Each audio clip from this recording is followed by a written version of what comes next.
વિશ્વગુરુ Bharat digital ઇન્ડિયામાં દરેક વ્યવસ્થા કેટલી સરળ અને સચોટ છે, તેમાં છેવાડાના માનવીને કેટલી લાભદાયક છે. ઉદાહરણ પૂરું પાડતો એક વિડીયો હાલ સોશિયલ મીડિયામાં વાયરલ છે.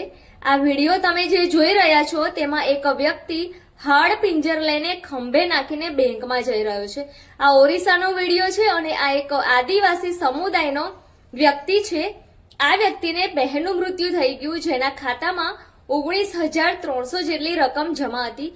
બેંકમાં ધક્કા ખાઈને આ માણસ થાકી ગયો હતો.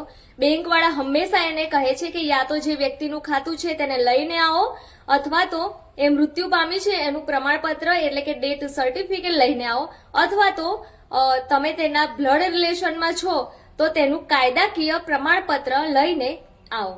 આ આદિવાસી છેવાડા માનવી ગરીબ મજૂરે ક્યાં સરકારી કચેરીમાં ધક્કા ખાવા જાય, એટલે એણે પહેલો ઓપ્શન પસંદ કર્યો કે જે મૃત્યુ પામ્યું છે એને લઈને આવ્યો. એને એની કબર ખોદીને એની બહેનનું હાડ પિંજર બહાર કાઢ્યું અને એને ખંભે નાખીને બેંકમાં લઈ ગયો. પણ એ ખબર હજી સોશિયલ મીડિયા પૂરતી જ વાયરલ છે. મેઇન સ્ટ્રીમ મીડિયા એમાં જરાય રસ નથી લઈ રહ્યું, કારણ કે એમાં ઝાલમુડી જેવો ટેસ્ટ અને ટીઆરપી નથી.